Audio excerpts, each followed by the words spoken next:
A lot of people are covering a lot of things in the area, but not that many people are covering this Jacob Pothier New Bedford Voc case. And we want to be current on what's happening. And from the last time I talked with you, some new information has been released. Do you want to kind of go over that? Yeah, so it's a great point, too, that it's not a talked about story. So currently, the last update we had from the family, from the Bristol County District Attorney's Office, was there was no update. So this is an open investigation into the death of Jacob Pothier. District Attorney's Office has not moved on anything. The only thing that we heard was they did send some information to the state lab for evaluation, and it needed to be resent. So we don't know why it needed to be resent, what was wrong with the testing, if the samples that they sent or what the samples were. But we were told that there was another set of testing that needed to be redone, and we were still waiting for results of that. And you don't know what the testing is? We don't. Obviously, with the car accident, I'm assuming it's who's driving, because that's the big controversial. Some people think he was driving. Some people think that Kathleen Martins was driving. So I'm assuming that's what they're testing? Yeah, I mean, we've kind of thought about this and what could they be looking to evaluate. I've spoken with family members at one point, and they thought that they were looking for DNA on the airbags, for example. So, did the airbag behind the driver's side have Jacob's or Kathleen's DNA on it? So I'm not one to speculate. I just feel like the best thing to do is hold back. But per the DA's office, they were waiting for some results. Now, keep in mind, we're in October. This accident happened in January, and we have not seen anything from the district attorney's office other than this is an open investigation. So I don't know enough about investigations into car accidents to know if this is something out of ordinary. It seems to me, though, that it's taking an extraordinary amount of time to decide whether or not you're going to move forward with charges against Kathleen Martins, who's the only person who survived this accident. But the latest update was something that we uncovered just by reviewing court documents. So back in February, right after the accident in January, Kathleen Martins, and we saw this in mainstream media, they released information saying that Kathleen Martins had suffered a critical brain injury. We had been told that she was incapacitated. And court documents and family probate showed that exact situation. So South Coast Hospital Group, who obviously was the hospital where she had been staying or was being cared for, petitioned the court for her to have a conservatorship and a guardianship. It looks as if her husband and maybe another family member were placed in those roles back in February. So for me, not knowing enough about this, I started to dig around a little bit. Essentially, she just wasn't able to make her own medical decisions. She wasn't in the right capacity to do so. So they put this in place. However, just this past September, that conservatorship and guardianship was removed. So South Coast Hospitals petitioned the family probate court to remove these parameters. And as a result, she no longer has other individuals making decisions for her. This petition is based on the fact that she has regained capacity and signed a healthcare proxy form. So all things indicate that she is of sound mind and body and can, no longer need the support or help of people making decisions. Now, what's interesting about that is within a couple of weeks of that document being filed in family probate court, the estate of Jacob Pothier has made a move. We have reported, and New Bedford Light had reported earlier this summer, that the estate sent a letter to New Bedford Voc Tech, their superintendent, Michael Watson, as well as their HR person. I don't know her name. It's on the court docs. And basically, they sent a letter with their intent to file civil action against them for wrongful death, negligence, and essentially saying, hey, listen, you knew about this sexual relationship between... Actually, that's a good point. Before we keep diving into this new information, if someone's listened to this podcast and they didn't listen to the previous podcast, and as we already mentioned, no one's covering this. Right. So why don't we just kind of clarify the situation at hand? So Jacob Pothier, he was a student at Great New Bedford Voc Tech. Kathleen Martin was a security officer, not an SRO, security officer at New Bedford Voc Tech. Yeah. And it was alleged that they were having a sexual relationship as early as him being 15 years old, which is below the age of consent in the state of Massachusetts. You got it. And she is in her 40s, correct? Correct. And so that was going on basically throughout his entire high school career, right? Mm-hmm. Through 18 years old to when he passed away. Mm-hmm. Kathleen Martins was allowed to resign because Jacob Pothier's family brought it to the school's attention that they were allegedly having a sexual relationship. And at what age was that? Do you know that they allowed her to resign? So she resigned last year in 2023. So Jacob would have been 17 at the time. So, okay. And our theory, I guess, is rather than fire her, they allowed her to resign because that would take the heat off of the school. They wouldn't have to open up any investigations as to why they fired her. There's no legality. There's no legal punishment for having a sexual relationship with someone under 18 but older than 15, right? 16 to 17, right? You can legally, a grown adult can have sex with a child, a 16 to 17-year-old in the state of Massachusetts with no legal punishment. Correct. So the school can just kind of let her resign, take the heat off of them. Again, this is all alleged. This is kind of theories. Sure. The family believes. Yep. You believe as a journalist. Yep. The general public is kind of believing. And then in this past January 2024, they were in a car together in South Dartmouth, right in Paden Aram, and they got into a fatal car accident. Jacob passed away in that accident. Kathleen Martin survived the accident. Now, not to get into gruesome detail, but were they ejected from the vehicle? Is that why they can't tell for sure who was driving? Correct. Or not that they can't tell because, well, yeah, they can't tell, but there are legal documents claiming that Kathleen Martins was driving the vehicle, right? Correct. And the insurance, whatever situation that you were talking about in the previous episode. Yes. But the police department claimed, and the district attorney claimed that Jacob was, or their theory is that Jacob was driving the vehicle because his shoe was lodged between the gas pedal or something like that. Is that kind of the accurate synopsis? That's a perfect synopsis of what we've had so far. And an interesting thing, again, before we dive into these new details, is when this happened, everyone was starting to come forward on social media claiming that they were in a sexual relationship, that this was a former school employee and a current student. And what kind of caught your attention was the fact that the school, when they put out a press release on what happened, they obviously mentioned Jacob in that press release, but they failed to mention that it was one of their former employees, which is kind of a bizarre thing to leave out, right? Red flag. I mean, if we were working together for a while and then you left and then you died, I mean, we would talk about it. I mean, wow, this person 100%. Who worked with us just died in an accident or was in a serious accident, whatever it is. And so that's what kind of caught your attention in this case, is the fact that they left that out. And then parlay that with the fact that a lot of people on social media were saying, hey, they were in a sexual relationship. Everyone kind of knew it. No one said anything. There was no legal thing that could really happen. The school let her resign. Someone should look into this. And while that was all happening, all that noise on social media was happening right now. You can't see it on the screen, but we can. So I'm pulling up an article that we published on January 8th, 2024. Do you happen to know the date of the accident? It was early January. It was the day before this article. The day before this article. So this is, the name of this article is Dartmouth Police Squash Rumors Over Fatal Accident That Claimed Life of New Bedford Teen and Injured Dartmouth Woman.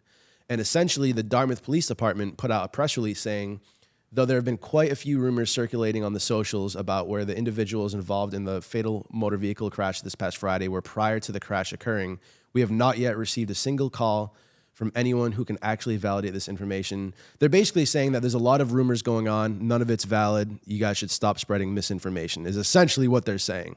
Any rumors should be squashed. This is an active investigation. Everyone stop saying things on the internet is basically what they were saying. Right. Which is kind of, listen, I'm a podcaster. I'm a video guy. I'm not an investigator. I'm not a law enforcement officer. I have respect. I live in Dartmouth. I have respect for the Dartmouth Police Department. I'm not like, it's just a weird kind of angle to take though when a kid just died. There was an accident that a lot of people don't really know who was driving, and there's a lot of people saying, hey, look into this. It's kind of a weird angle to take to tell people to squash those rumors. What's your take on all of that? So 100% the absence. So the school released a letter, at any school, if there's a death of a student, usually you'll see the administration send a letter out, not only to the public, but to students and families, alerting them of the death, and then also saying, here are the support systems we have in place. Big red flag that they did not mention Kathleen Martins. If this was, let's just say, a beloved teacher who had been working for the school district for a long time, it most certainly would have been included in that letter, or perhaps a second letter. But the absence of it was a huge red flag. You're right. On social media, in the comment section of the New Bedford Guide story about this accident, there were a few brave soldiers down there that were saying, the side eyes and looking at this and saying, there was something going on here. I wouldn't say there was a tremendous amount of activity talking about this, which made this statement from Dartmouth Police even more extraordinary. Interesting. Because it wasn't like it was spreading like wildfire. I thought it was a small pocket of brave people that were kind of bringing to attention something. As an investigative journalist, I see and notice those things. I'm almost always on point. When there's smoke, there's fire. So it may not be what I think it is, but there's something there. I don't think in this day of age, people are going to post under a story about the death of a child and post egregious things. There had to be something there. But I will tell you, and you're right, this letter is coming from a authority figure. It's coming from a police department. I am conditioned to trust police, follow the directions of police. I mean, I'm a law-abiding citizen for the most part, everybody. And, you know, when I see a letter like this, it would definitely, one, detract somebody from moving forward. It's coming from a police department. So does this mean there will be some sort of like legal action taken against me if I continue to talk about this? And for a moment, it did distract me from this and say, okay, maybe I'm wrong. Maybe the people I'm talking to aren't credible. You know, I was already working these leads, you know, in the messages on my phone. So maybe I'm not right.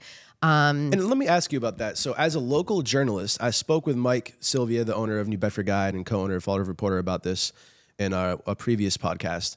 There is extra pressure and extra heat and extra risk to being a local journalist rather than, you know, all right, we're based out of New York City. We might fly out to Minnesota and cover something and then fly back. We don't personally know anyone here. We're not part of this community. When you're a local journalist reporting, like I said, Dartmouth, that's my police department. I live in Dartmouth, right? Like, I know a lot of people that went to Voc. Like, I used to go to Voc and play baseball when I was a kid. Know that, like, this is where. Well, I went to New Bedford High, but like, I lived next to Voc, and like we would go play baseball there and stuff. A lot of my friends went there. Like, this is our community that we're talking about, and we're talking about a kid who died. So it's a really touchy subject. It's really tough to talk about because it's so local.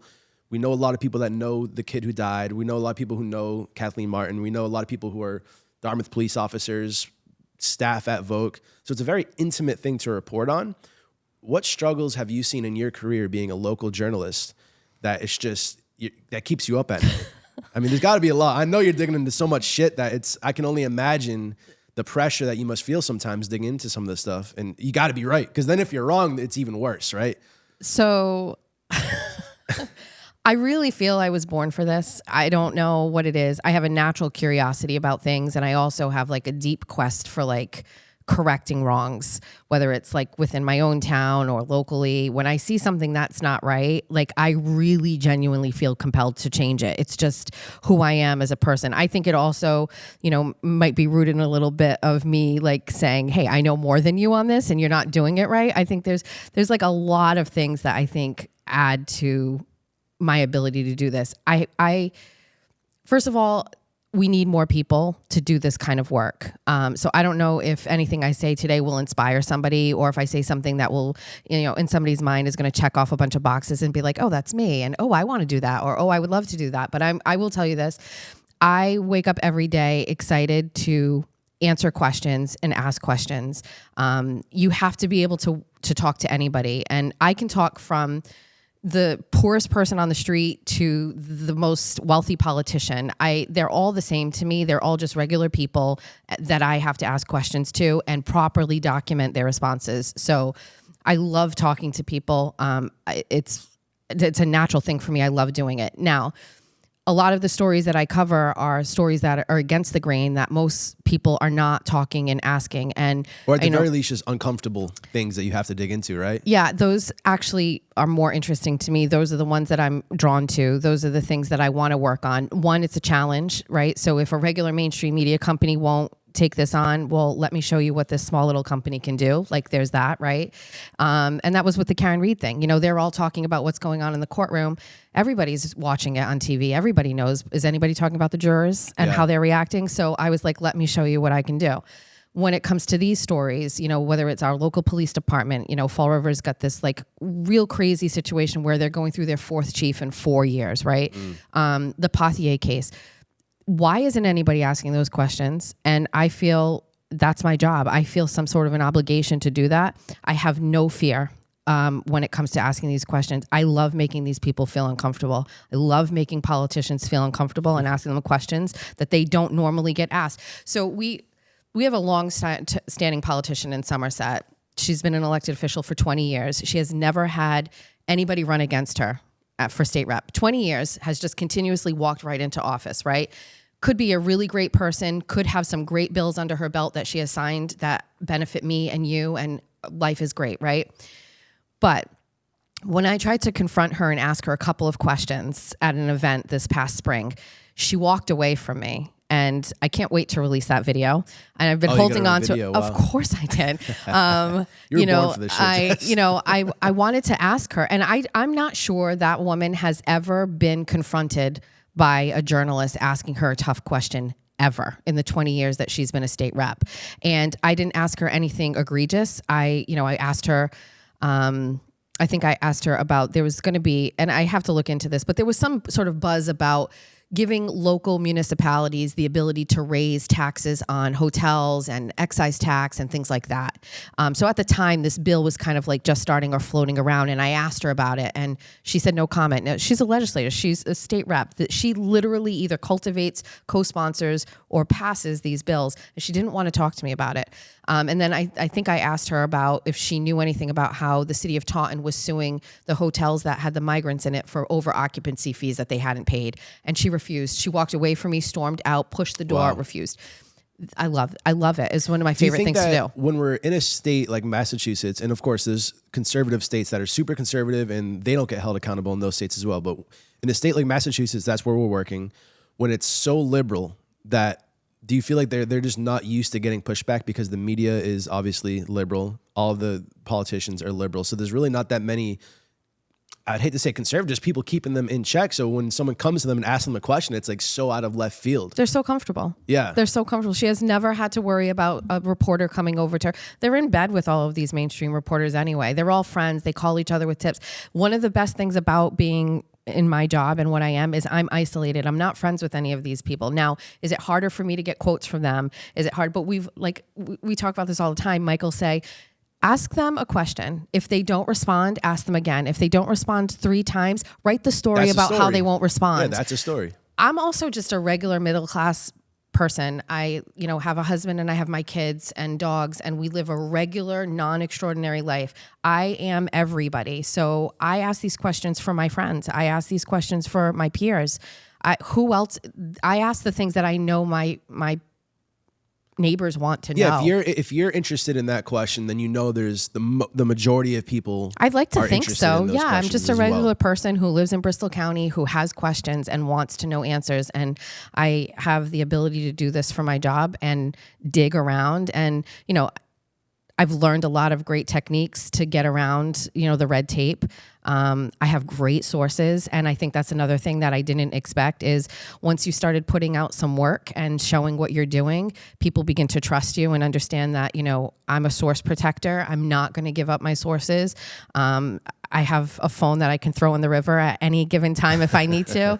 And over the past 6, 7, 8 months, I've built a really great network of people that understand they can't come forward. There's a big fear of coming forward with facts and truth. Whether you work at a police station, whether you work in a school, whether you observe something going on, you want people to know, but you don't want to be the one to tell that story or tell somebody about it. And that's where I come in. I will do that for you. And I have no problem doing it. We need more people like it. Do I worry sometimes when a car drives by a little too slow by my house sometimes? Yeah. I mean, yes, there is some risk to it. And I know that there are some people that don't like me, but my goal is to just keep exposing and make it so big that you can't ignore what we're doing. Politicians won't be able to dodge questions. Schools will not be able to cover up relationships between students. You can't spend money, in the city of Fall River and have us not ask questions about it. So it's like we're doing God's work out here. That's how I feel. I mean, who else if not us? Mainstream media is never going to cover it. I mean, do they give us some stories that we need? Sure. But who's holding people accountable? Nobody. Not around here. That's for sure. Well, that really opened my eyes when I did a story on when Walgreens was closing down. Such a great story. In Roxbury and all these really bad neighborhoods. Yeah.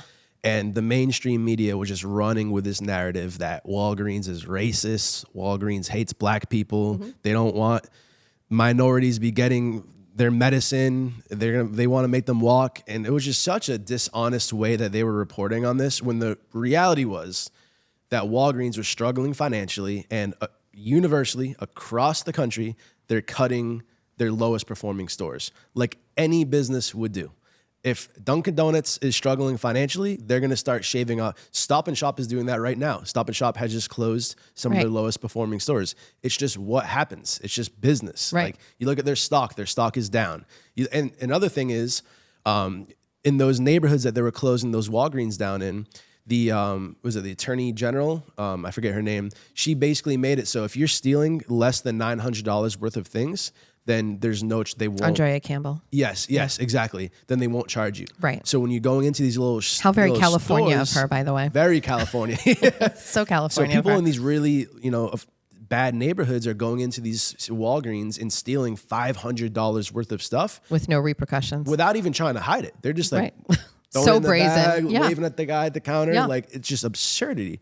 So why would Walgreens, while they're already financially struggling, keep these stores open when they're their lowest performing stores, and now they're literally just getting robbed in broad daylight? So I saw the way that some of the Boston media was kind of covering these stories, really like race baiting. It was so disappointing and disheartening to see how they were covering those stories. It was just so, that those reporters don't actually believe what they're saying, but they're pushing a narrative. So that's why this local journalism is so important. Just kind of following your gut instinct and just trying to keep your finger on the truth. Well, not only that, mainstream media is cutting jobs every day. When I was covering the Karen Reed trial, I would hear people saying, oh, we're downsizing, or you know what I mean? And we're growing.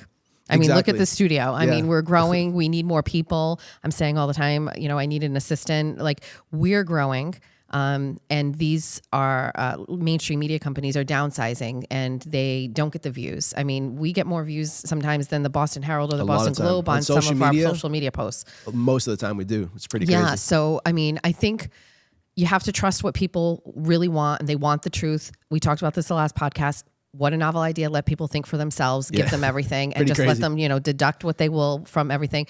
But, that's why I think Fall River Report is so valuable. I mean, it's so important, especially at a local level. And we have actually, I don't know how much we want to talk about it, but think about this. The Fall River Herald News was the news source in Fall River for over 100 years. We had a massive building on Anawan Street. You had hundreds of people working there. And slowly over time, they started chipping away at staff. Then they consolidated them all under this one big company. Then they finally moved out of that building, right? And they're gone. You have a couple of reporters. We don't even know where they are. They just kind of float around and pop up occasionally. They are not getting paid well. They have no staff.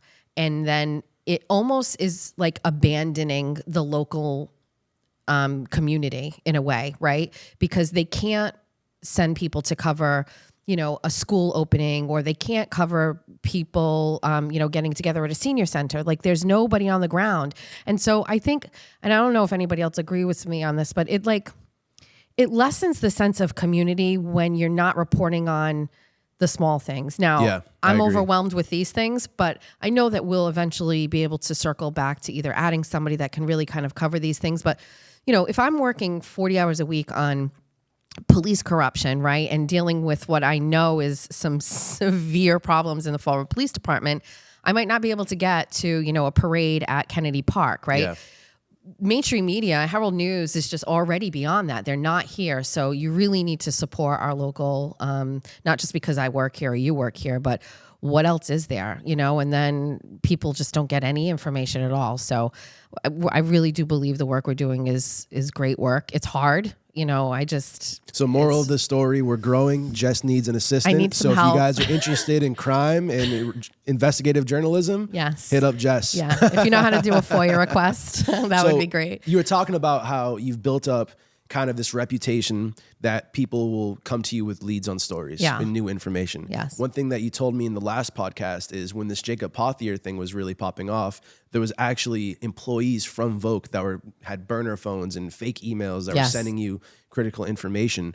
How did that all happen? How quickly did that happen? And what's some of the stuff that you were hearing from those people? So very early on, I started to get messages. Fake Facebook accounts were the first thing that I saw. So people with, weird Facebook pictures and names, not real accounts, messaging me and telling me to look into this story. One of the first tips I received was from someone who claimed to be a teacher that worked at Voc Tech and said that they saw Kathleen Martins wearing Jacob Pothier's football jersey at a football game on the sidelines, and that she was close to where the football team was, and it was inappropriate.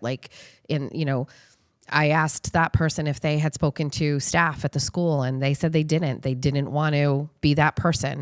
So, so we had that. I had someone call me from a fake number, like a burner number, late at night. Like it was like really late on a Friday night, after hours for sure. And, I think she really had to talk herself into calling me and saying, like, this is legit. And at that time, I still had no official confirmation that anybody outside of me and these tipsters that this had happened between Jacob and Kathleen, that they had a relationship. But once I had 2 teachers reach out to me, I was fairly confident we were in the right place and that we had to keep digging. And it wasn't until the New Bedford Light article came out where they had spoken with the family was where we had confirmation that they suspected this had happened, that they said somebody from the family had gone to the school and said that, Jacob had a relationship with this woman. I've spoken with the district attorney's office about this.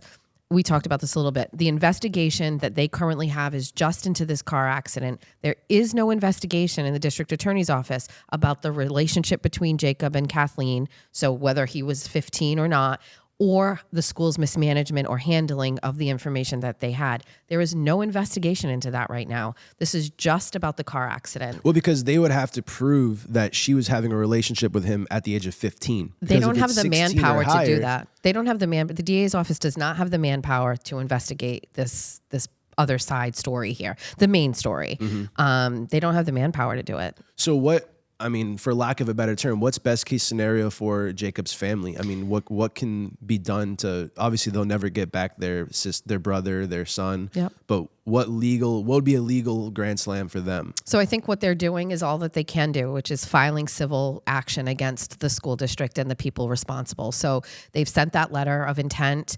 Essentially, I haven't seen it yet, but what this, I believe, is essentially saying we want to hold you accountable for this. If you want to settle out of court, let's have your attorney talk to our attorney.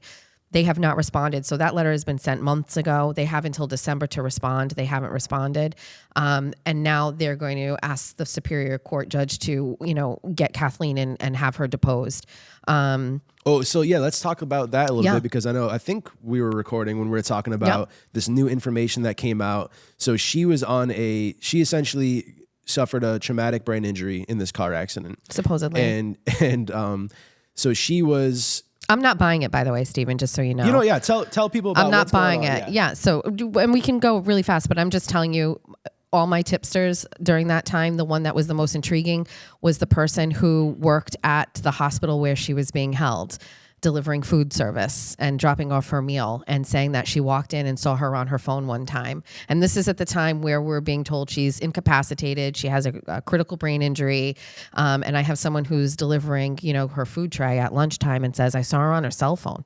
So I never bought into that there was any sort of like real serious brain injury here. So to now see these court documents filed that say that she is no longer needing conservatorship. She is And who filed that? That was the hospital that filed that, so correct? The petition was originally from the hospital. And actually, just to be a little bit more specific, they needed to move her from the hospital where she had been transported the night of the accident to a rehab facility. And she could not make that decision to sign off on that. The family did not step in and be, say or make any decisions. So the hospital had to go to the court and petition for someone else to make these decisions. And that's how her husband became her conservator or guardian. It was the hospital that did that. And then the hospital, came back and said she's good. On January 5th was the accident. Yes. And then now we're in September, which is about, we're in October, Stephen. Oh, geez. Yeah, October 5th. And so that's exactly 6 months to the day then that this happened. Almost. So 6 months for a traumatic brain injury. I'm not sure if that, again, I'm a podcaster, social media guy. I don't know anything about healthcare. I don't know if that's a proper length of time to completely recover from a traumatic brain injury. But so now we're going to see her in court for the first time, correct? Yes. So essentially, this Superior Court document filed by the estate is essentially saying, listen, we don't know what's going to happen. She had a brain injury. Now she doesn't have any type of brain injury. We want her to be deposed in this case now.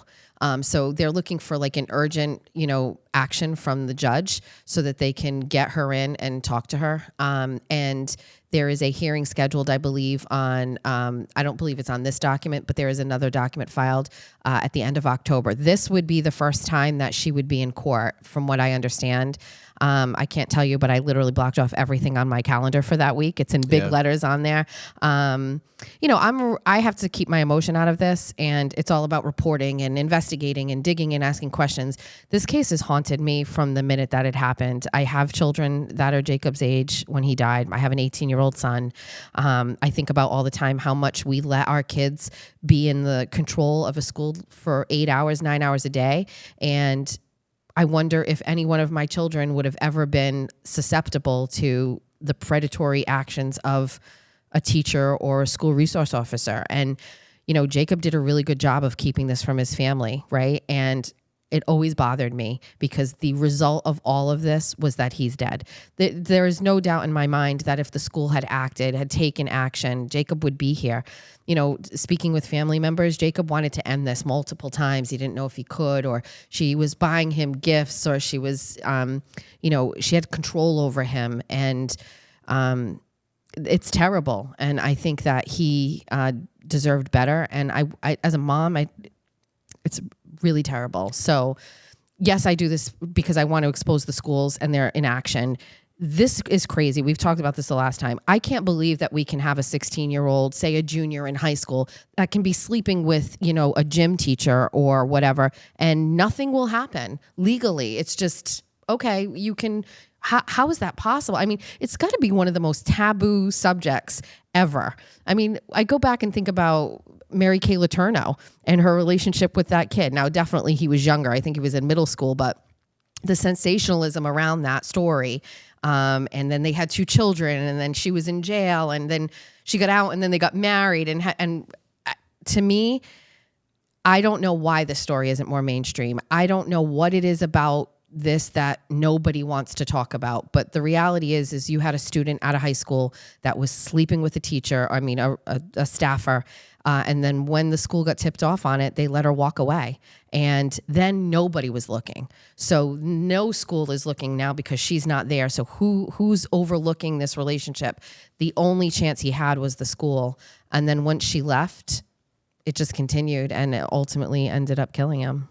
Yeah, so just the fact that a 16 or 17-year-old student could be having sex with a grown adult staff member of a school in the state of Massachusetts, and there's no legal repercussions for that. Nope. Seems like such a preposterous thing. And when you say that to other people, they like almost don't believe you, right? Nobody ever does. It seems, It seems like, what are you talking about? Of course, there's some kind of legal actions. So what are some things that we as a community could do to maybe take action against that? Do you believe, at least? Well, so again, our state representatives, and we could do a whole podcast on state representatives. I don't want anybody to ever think that their elected officials at a state level are out of reach. Every one of your state reps, by the way, it represents your area. So Somerset has a state rep for Somerset, right? And she has a Dighton, and she covers, they all have a small area. It's not big. Number 2, they all have offices locally. They have to. So Alan Sylvia in Fall River has an office right down the south end. Carol Fiola, your other state rep, has an office in City Hall. Pat Haddad has an office at Town Hall. These state reps are accessible to you. The second thing is they make the decisions on bills that affect your everyday life. The smallest to the largest law, they vote on it. They are so close to you. They are right there. So what I want people to do is harness the power of your state reps. First of all, elect the ones you want, right? Make sure they're the people that really represent you. But if you can't, and they're not the people that you want, advocate for the change that you need. The family of Jacob Pothier or the teachers or his friends should find your state reps, and I don't know who it is in the New Bedford area, and sit down with them and tell this story. Bring the news article from us, New Bedford Light, and sit down and say, what are we doing at a state level to prevent teachers from having relationships with students? What can the state do? Tell us. You're the legislator. Tell us what kind of bill that you could propose that could prevent this from happening and have some sort of repercussions if a student and a teacher have a relationship. That's the first step. I don't think you can go to your school committee. You can go to a school committee meeting, stand up public input. They have to have them at every meeting and say, what policy does your school district have that would punish a teacher if they were in a relationship? They don't have one at Voc Tech. They don't have one at Somerset Berkeley. There's nothing in their handbook that says a teacher can't sleep with a kid. Seems like that'd be on the first page. So yeah, I mean, if people, I mean, I don't have this, you don't understand how much I would want to do this, but like, let's do it. Go to your school committee meeting, show up and say, what do you have on books? Show me, where's the policy?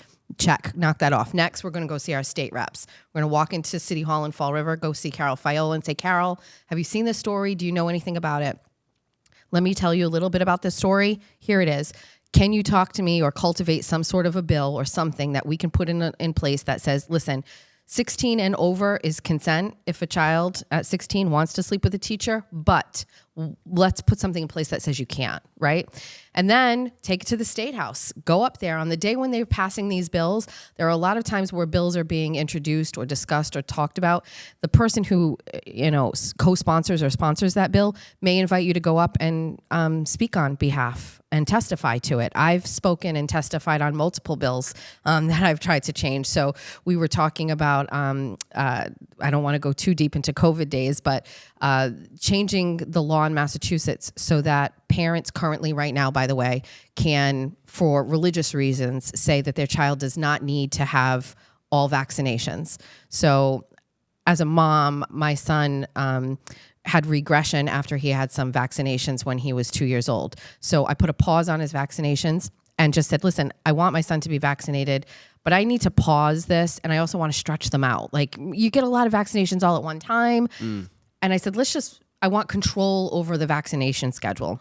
So I found a doctor that allowed for that. We left that doctor, went to another doctor's office, and they allowed for me to just stretch these out over years. So my son is fully vaccinated. It just took a lot longer. But in the meantime, you have parameters in place at school districts that say you can't start school until you have all your vaccinations. Yeah. Well, parents like me found that there's a loophole with that, which is you can just say, due to my religious reasons, my child is not fully vaccinated per school schedule or state schedules. You just sign a paper. It doesn't have to have a priest. It doesn't have anybody, right?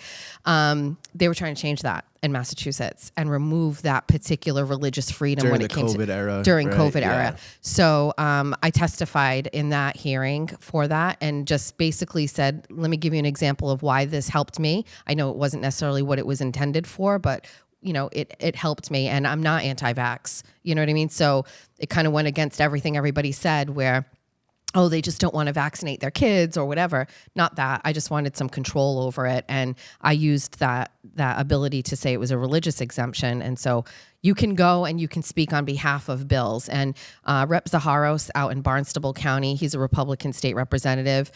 He has multiple bills in place regarding school resource officers. He wants every school in the state of Massachusetts to have at least one school resource officer. And he had invited me to go speak on behalf of the advocacy that we did in our small town where we had to fight for funding to get school resource officers in every school. Now, we're not there yet. We continue to have to fight, but we have 2 more today than we did when we started. So he was looking to kind of put something in place at a state level where every school is mandated, you get an SRO, it'd be part of your budget. And, and being able to go and talk about our story as parents and saying, we've had to really, lobby for this right to have secure schools. It makes sense. So you get to go to your local school committees or your city councils. When you're done with that, then you go see your state reps and then you help them lobby for this at a state level. And then third, if I were you, I would go to your media.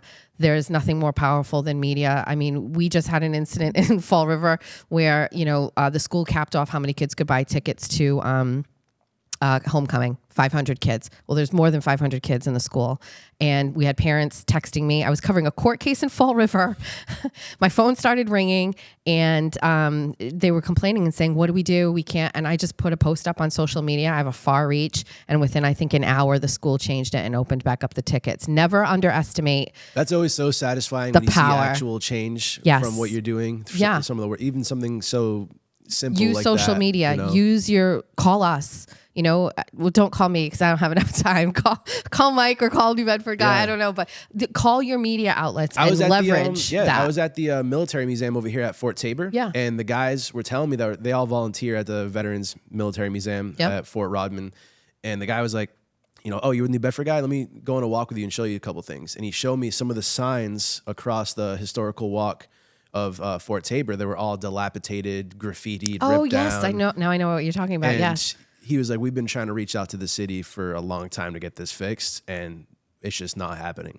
So I was literally on a flight to Arizona, just real quick, took a couple pictures of it, posted it, wrote an article, got it out there. By the time I landed, I had like city councilors messaging me, we're going to get on this. Bravo. And like the next day I woke up and they were out there. The guy sent me some pictures of the guys working, getting the new signs out there. Love it. And, I got some pushback from some people, but for what? We got it done. Got it done. I mean? Like, I'm not trying to like say anyone's not doing their job, but we kind of were saying someone wasn't doing their job, and it is what it is, If it's responsibly done, yeah. I'm not, listen, for every one thing that I do push out there, there's probably 5 or 6 things that I can't take or tackle on. And yeah. I mean, how great is that, right? And you're saying like it feels so validating that you were able to make change and get something done.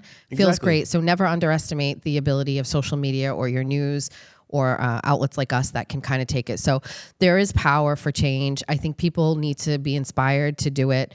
I think people are just so tired, and it's like they get beat down with their politicians and these rules and laws and taxes and all of the things, and it's like nothing is easy anymore. So who wants to take whatever free time they have away from the grind to go and fight for, a law to change that a teacher can't have sex with a kid? Who wants to do that? Speaking of changing laws in our school system, I would love to get your take. So this is a very highly debated thing. We just heard this on the vice presidential debate.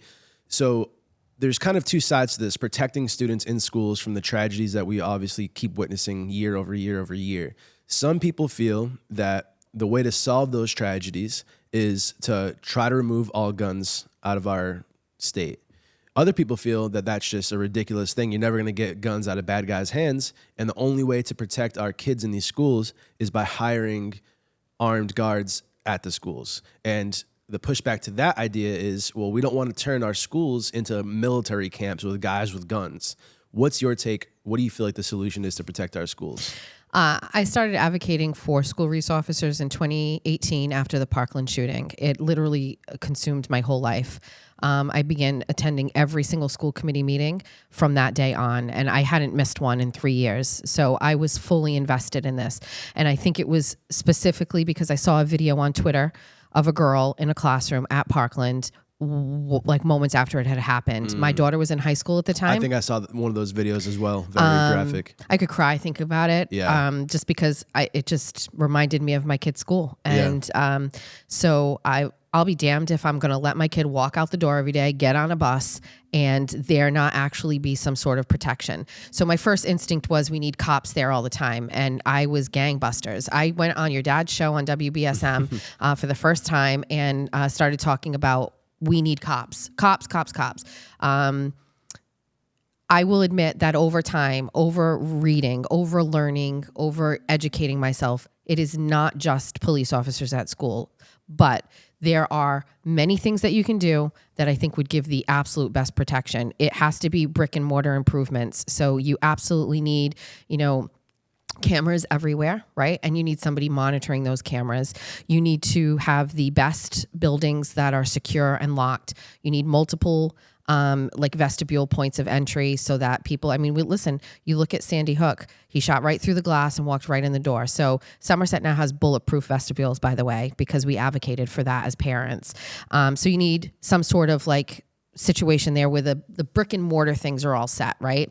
Then the next thing you need is some sort of ability to check who walks into your schools. So we have now, and I know I got the idea from Bristol Warren, my stepson goes to school there. You hand over your license and they scan it and it goes through a quick check, a Corey check type thing. I don't want to call out any specific schools because I don't want to start some crazy drama, but so sometimes doing this job, media, I have to go into schools. Oh my God, dude, don't tell me. And so I walked in. I always feel so awkward. I'm just a lone white dude walking into a school. It's kind of like an uncomfortable thing.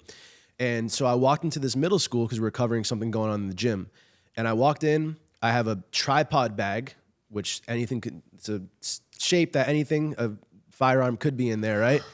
And I just went to the front desk. They were like, yeah, it's in the gym. During school hours. Do not tell me that, It was Steven. 10:30 in the morning. And I was like, I just by myself, walked down the hallway. There was people in classes all the way through the school into the gym. And I remember thinking, that's a problem.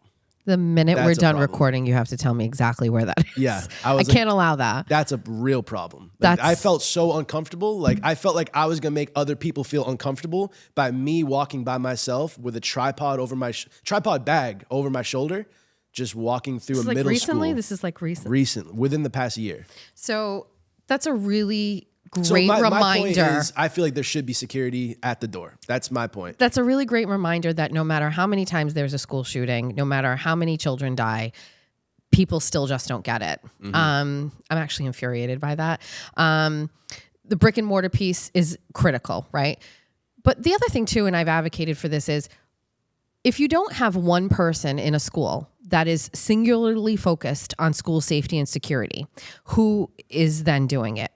Principals, teachers, custodians, food workers. Those people, first of all, don't get paid for that. Second of all, they're not trained for it. And third, they have other jobs. So to put the burden of security and safety, or to keep an eye out, or kind of like take pause on a suspicious person you see on a playground or in the parameters of that, that is not the job of a teacher who is supposed to be teaching your child how to add. It's just not their job. It's out of their skill set. They should not have that burden. Also, I've heard from teachers, they don't want to do that. They want to teach. They want to have a great environment. They do not want to have to worry about if their door locks properly. So you need one person in that building every day that just is in charge of security. The fact that we don't have it is crazy. A good lock isn't really going to say, if a person comes in with a military grade weapon, a locked door isn't going to stop anything from happening. We saw in Uvalde that the shooter in the Uvalde school shooting tried a classroom door, and that one was locked, and he just moved to the next one, and that's the one that he ended up shooting. So a classroom door locking is really actually important. When we started this, we had classroom doors that didn't lock. So, there was no way to protect a classroom. They, keep in mind, they have to hide in a corner of a classroom. That's the rule, or if they can, or in their certain way, they can run. But I'll tell you, I would not fish be in a hiding. barrel. I would be, if I'm in a building that's happening in, I don't think I'm hiding. I'm running. I'm getting out of there. That's my personal. I would try to jump out of if I'm on the first floor, get out of a window, or try to find the nearest exit. I don't see myself, the anxiety I would feel just sitting in the corner hiding, hoping the person doesn't open the door. But how old are you? I'm an adult, yeah, but what if you were 7? Yes. Oh man, Jesus. Yeah. What if you were 7? Yeah, you hate to think that. We have to cultivate each school, each grade, elementary, middle, and high school with different plans. Right now, they all use the same plan. So it all has to be different. My son's 18. He's 6 feet tall. That kid he can run, he can jump, he can climb, he can use critical thinking. A 7-year-old cannot. Yeah, that's true. So we have to really change each school. But I also believe that you have to have an armed police officer at each school. It doesn't have to be a police officer. People are saying we don't want to militarize schools, and, cops, and, everybody after Black Lives Movement is we don't want cops and anti-cop everything. Okay, give me a cop in a polo shirt with a pair of khakis. Do you feel like that we're so divided in our country that we dig our heels on each side, and that's why progress isn't getting made on this topic? It's like you either think that we need to get rid of all guns, or you think we need to have guys with guns guarding the school, and there can be no middle ground. And the other side is the reason why the progress isn't being made. The other side, there was that famous interview with Ben Shapiro and Piers Morgan years ago after a school shooting. Remember that? Yeah. When he was like, you're basically standing on the graves of dead children to push your political ideology, which is kind of what both sides are doing, right? It's like, I have my opinion, you have your opinion, you're wrong, I'm right, and you're the reason why this is happening. You're the reason why this continues to happen. I feel like, and we did hear that in the vice presidential election, they both agreed that we are on the same team. We both want to protect children. Right. And that's all that matters. So this seems like one of those topics that we should be able to put our political beliefs to the side and work together on a common goal here. But it feels like it's not happening. Yeah, no, you're right. The pendulum does swing from one side to the other. So it was, Black Lives Matter, no cops at all. And then, okay, now maybe we do need cops. I'm going to tell you, go to the budget for every school that has had a school shooting. So I have looked at the school, You can find this, you can do it right now. You can go look at the Somerset School Department budget right now for 2024, 2023. You can see their line item for school security. Go look at Sandy Hook's the year before the school shooting, and then go look at Sandy Hook's the year after the school shooting. The amount of money that they spent the year before is nothing. I think it was $5,000, $7,000. After that, tens of thousands of dollars. Rightfully so, too. Uvalde.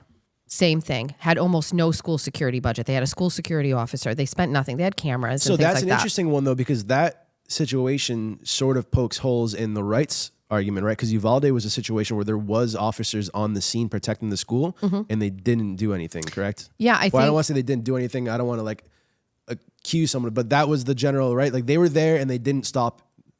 It took the police department to come in, the SWAT team or whatever, to actually stop the threat. Correct. The people that were guarding the school did not stop the threat. There were actually children that were calling 911 still alive, and those children were ultimately killed due to inaction and not moving forward. So I think what happens is every time there is a school shooting, it's the ability, their lives are not in vain, and that we have the ability to learn from that. And I hate to say it, but make change based on that. Sandy Hook, made change. Uvalde made change. Parkland made change. We have that data and we can analyze it and we can see what was not done right and what we did wrong. And I don't think that there is one blanket solution. School safety is, first of all, there's other things too we haven't talked about, but there have been people that have been trying to make money off of the school safety thing. So we had a company in Somerset that came in and said, we have this great technology called Enforce 911. And if you have a school shooter, you can go on this app on your computer, teachers, and you can communicate with the police department or people, right? So our school district purchased this app and all of this information. And again, ear to the ground, talking to parents and teachers. Hey, is it working? Have you guys tried it? When you have a lockdown, you're supposed to go through the stuff. Oh, we don't know. I haven't worked, blah, blah, blah. Nobody would give me a right answer. So wait, can you just explain again? Yes. So this is an app. Yes. That if there's a school shooting. Yes.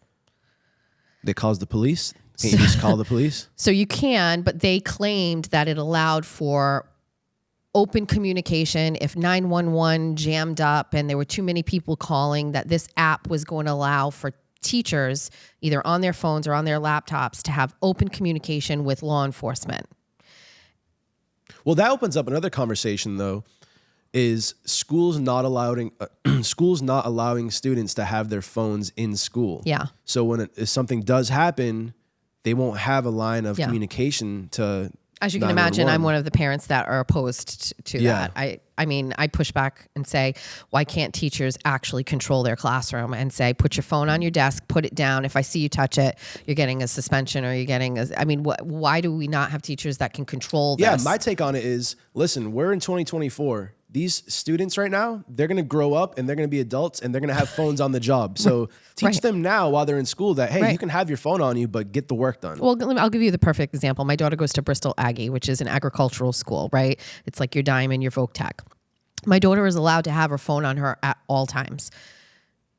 They work with animals there. They have cows. They have horses. It is dangerous. They work with equipment, metal stuff for machines and tractors. They basically drill it into you on the first day. Listen, it is a liability. You're going to get hurt. You're going to hurt somebody else if you've got your phone out while you're working with livestock or animals. They tell you. Now, my daughter, new to the school, freshman, gets caught with her phone. Saturday detention from 8 until 12:30. Like, she had just been a student there. She's only there for a couple of weeks. And I was like, what? My kid has never had a detention in her life.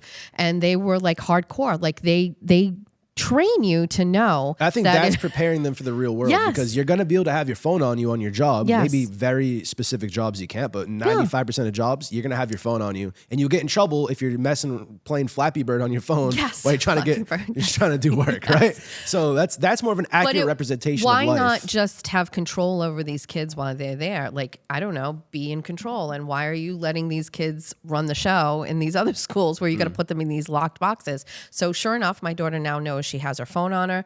There's only certain times that she can use it. She puts it on do not disturb or airplane mode. It has changed her behavior with phones, and it is responsible. She has never gotten in trouble again. Novel idea, everybody. The school is in control of what you do. Now we're basically dumbing this whole thing down at these schools and saying, you got to put it in a lock box. Like it's got to be in a locked compartment. Yeah. And it's wild to me. Kids need their phones in this day and age. It's the most important thing.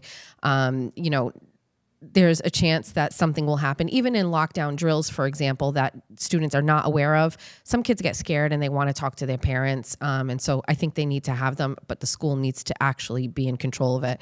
But the school safety thing, Stephen, there's just a lot that needs to be done. The problem is nobody's focusing on it. They do these Band-Aid fixes.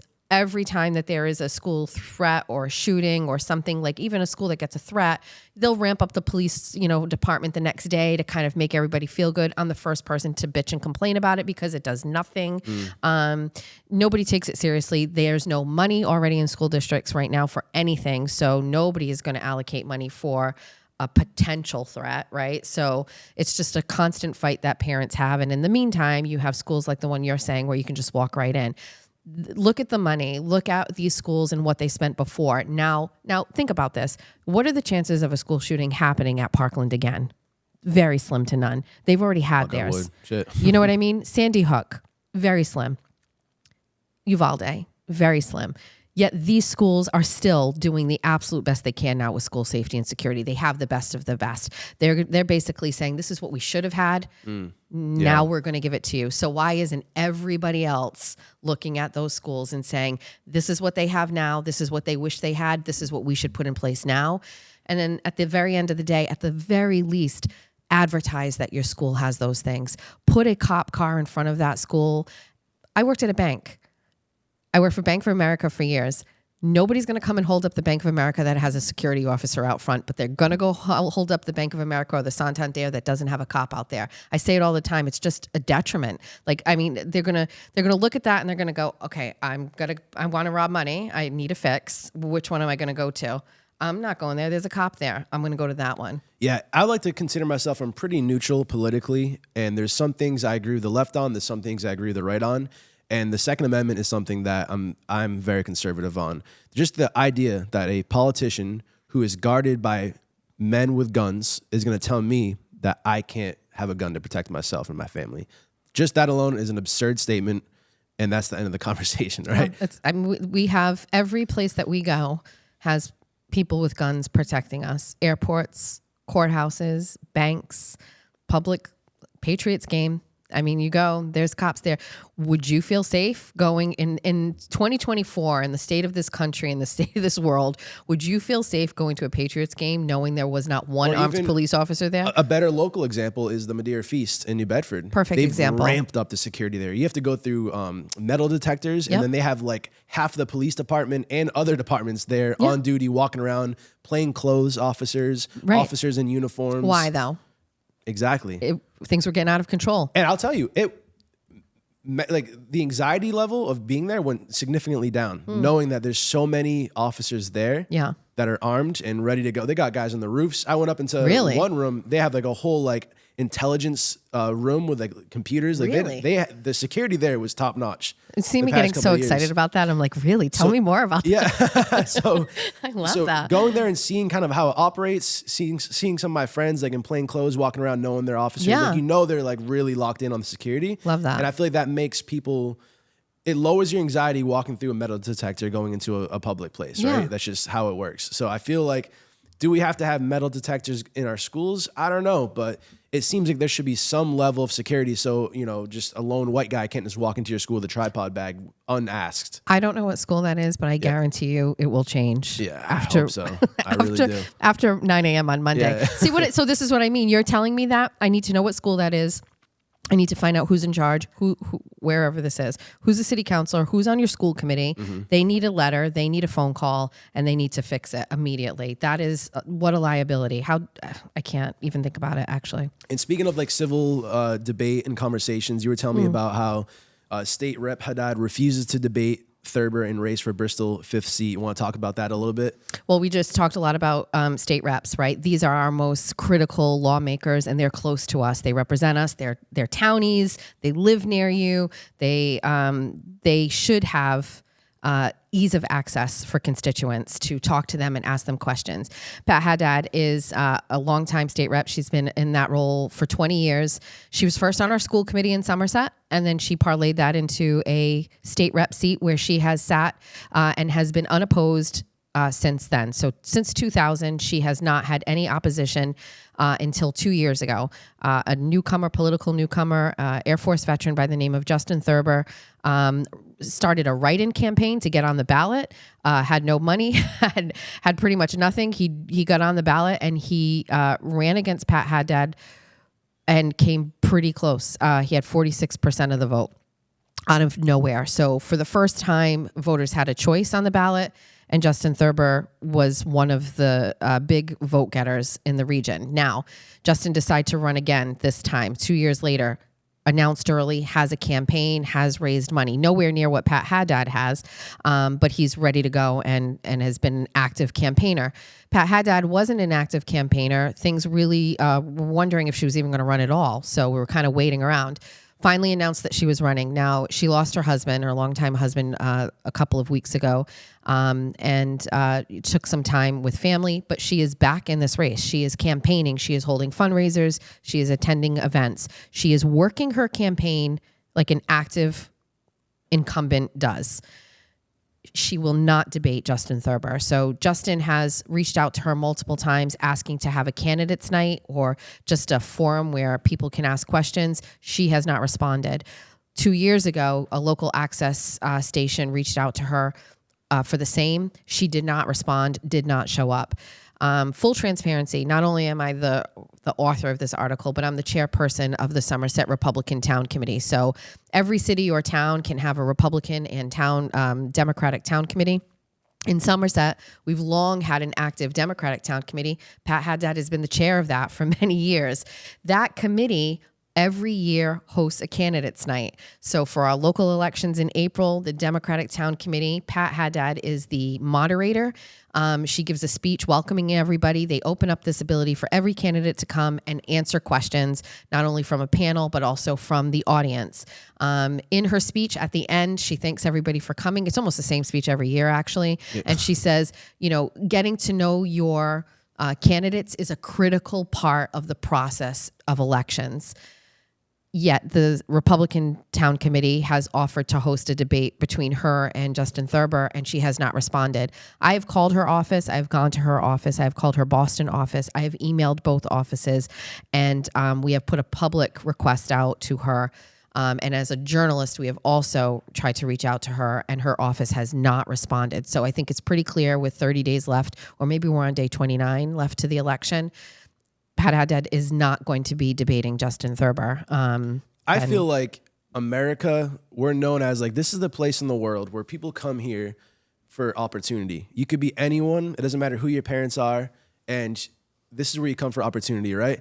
So don't you feel like in politics, it's so hard already if you're if you're trying to get into politics, it's so hard to raise money and really get a movement going, especially if you're going up against someone who's been a politician for 20 years, is already in bed with all these different people, has this money, has this campaign set up.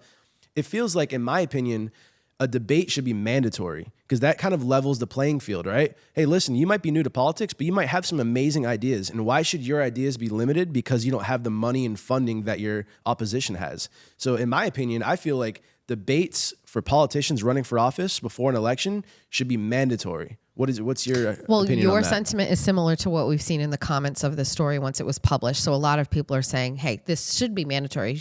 Completely disqualified if she won't actually speak to the constituents. I don't know if it's because I've worked on many campaigns through the years.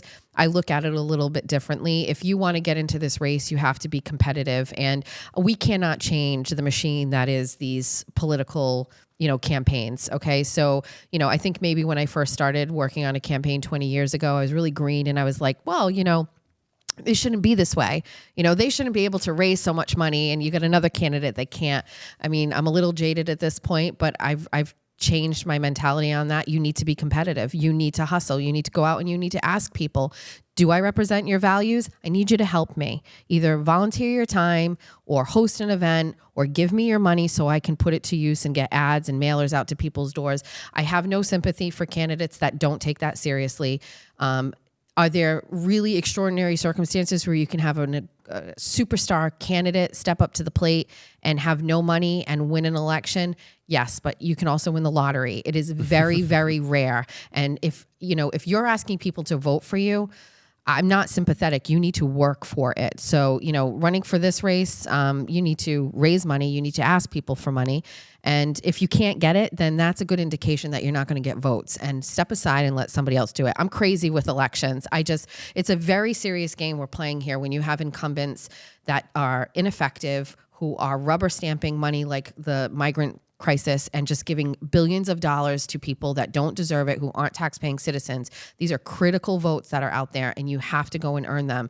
So, Pat Haddad, listen, the writing's on the wall for me, and this is commentary now, not as a reporter or whatever. This is just me telling you, Pat Haddad is the reason why we're in this situation. Her voting record is exactly what you'd expect. What situation are you referring to? Well, she has said yes to everything with the migrant money. Gotcha. Yes, right? She put preference to migrant housing over veteran housing. Her voting record has shown that she gives no money to this region. Nothing. When there's an opportunity to get it, she doesn't get it. So we've basically said, listen, this is a lawmaker. It's ineffective. And right now is the time where we have to get somebody in there that can say, listen, we cannot vote yes on giving more money to migrants when families are struggling. That is the key issue right now. So Justin Thurber is great, right? It could be anybody to me, though, that is willing to say, I am not on board with this. I would never vote for any of these things. Why do you think so many representatives voted against giving veterans preference over migrants? Well, first, I think they didn't think anybody was watching. Nobody's really talking about voting records with this. Who is? Full reporter, New Bedford guy. Yeah. Nobody else is talking about that. Some of the stories that we do eventually end up getting some traction, but nobody is really talking about it. Also, there's so much. It's an extraordinary wide net of things regarding the migrant crisis. So, some things that stick, the money right now, right? Everybody's looking at what these people are getting compared to what happened with Hurricane Helene, right? So I think nobody's really looking, but people are, listen, I'm crazy when it comes to elections. I'm very passionate about it. I think there has to be some change, and it happens at the voting box. So debates are the most American thing ever. The first televised debate was John F. Kennedy, and it created a culture of getting candidates in front of the American people and answering questions. Have you ever seen this video? What is this one? Massachusetts state rep, this girl walks up to him and asks him.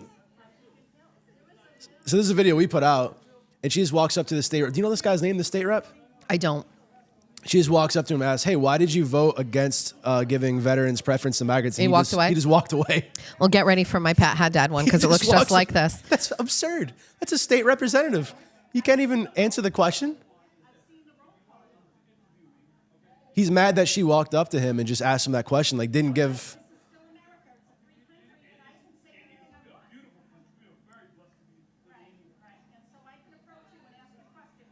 Isn't that I saw that video and that blew my mind. So that was at a veterans, some kind of event. I think it was on Veterans Day.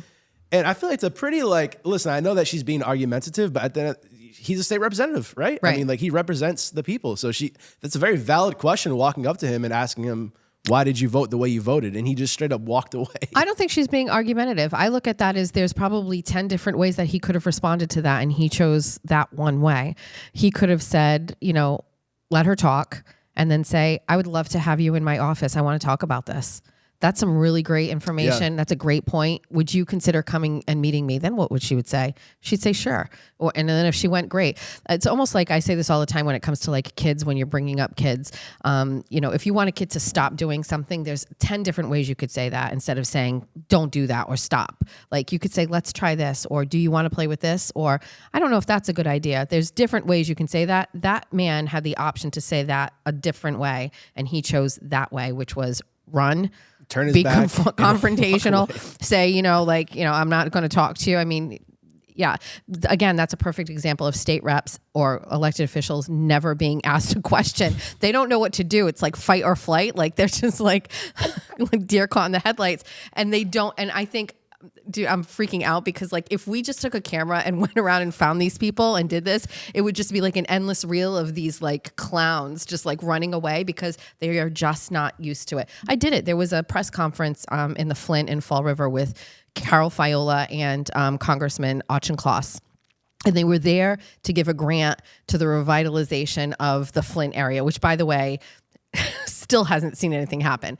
So I went there to cover about Flint, Michigan? No, Flint here, down the Flint, Flint in Fall River. We have a Flint in Fall River. Guys. Like, okay. Yeah, no, we have a Flint. Down the Flint is how we used to say it. Pleasant Street area. So they came down to award like this grant or thing or whatever. So Mike sends me over there. He's like, come on, go down there. Everybody's going to walk in. Mainstream media is there. And everybody, they take questions from everybody. And I'm like, all right, dude. So I just started asking about the migrant crisis in the hotel and stuff like that. And you could tell they were completely thrown off guard, but they were behind podiums and they couldn't run away. So it was really great. They gave like some, hey, this is a concern. And Carol Fiola, I'm learning to have a little bit more respect for her.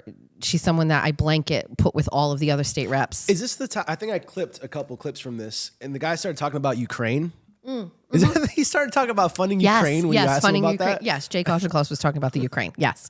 Exactly. Yes, we'll have to dig that up and put it back out again. That's a good one. So they're just not used to it. And again, it comes down to mainstream media is not going to ask those questions. They've got to, follow their orders. They do it, and that's it. I think you asked him about the funding for the migrant crisis, and part of his answer was like, right now our top priority is focusing on funding Ukraine. Dig that back out again. And you don't have to do it now, but I'm telling you, get that on TikTok, and people will be like, wait, what? We were doing we'll pull this. it up in the podcast. Yeah, so it's that kind of thing. They're just not used to it. And unfortunately for them, it's one of my favorite things to do. So expect more of it. I love asking them these questions. They work for us. They get paid by us. It's our money that pays them. That's what that lady was saying to him. Yeah, she's saying, you work for us. Yes. Like, why are you walking away and not answering my question? The problem is the disconnect is how do you actually get the people that you want in that seat? You know what I mean? And that comes down to just the voting styles. But in small areas like this, state reps, listen, statewide elections, you're dealing with populated cities where it's predominantly Democratic votes, right? There's a lot of concentrated Democratic votes there.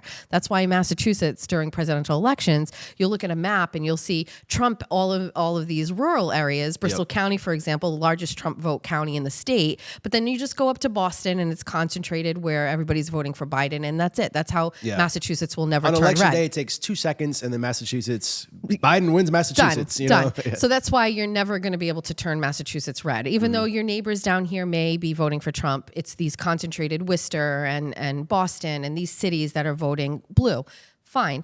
What's fun is the purple states. Like I lived in Arizona during the 2020 election. First of all, you could not escape campaign ads. Oh, really? Every YouTube video, everything, really?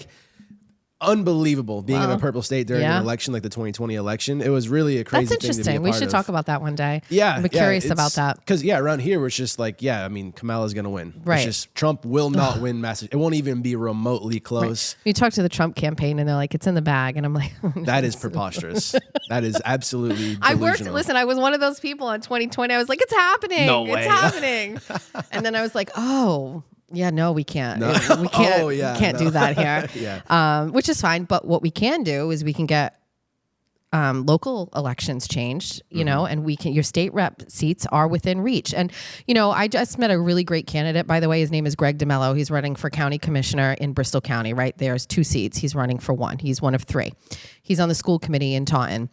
He's a independent. So we did a time for 10 on him, by the way. So I sent him 10 questions and he answered.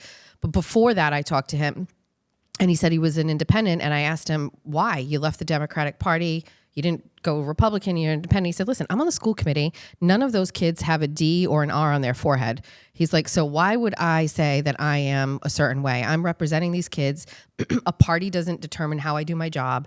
And so he's an independent candidate. And over 60% of the votes in Massachusetts are from independent voters. So less than 10% of the registered voters in Massachusetts are Republican. And less just than 10. To be brutally honest, like strategically, it makes if I know a guy, he's running for office and he's running as an independent, and just talking to him, I know like dude, you're a Republican. It's a local office though, right? So yeah. So it just makes sense. Run as an independent, because if someone sees that R, they're not going to vote for you. But if you see the independent, they might consider it. People just need to like really meet their candidates, get out there, get involved. And I think it's easier these days. There's a lot of digital media out there where you can learn a lot about a candidate that you couldn't before. There's access to their profiles. You can just kind of get a vibe, but just watch them. But I think, listen, it doesn't really matter. As a Republican, I've been a registered Republican since I was 18. My very first presidential election, I voted for Bob Dole. I have voted R in every single solitary election. I've never wavered from that, except for my local elections, because sometimes we don't have a Republican, or, you know, a friend of mine is running for office and I know that their values are aligned with mine and they may have been a Democrat. But I can tell you that I've just never voted outside my party, ever. Now, I look at... What's like your biggest... What do you think the biggest flaw of the Republican Party is? And I don't, by flaw, I don't mean like how they try to get into office. I mean, flaw isn't like, what are some policies that you disagree with the Republican Party? Are there any? The biggest one of all. I don't think the Republican Party should ever talk about abortion.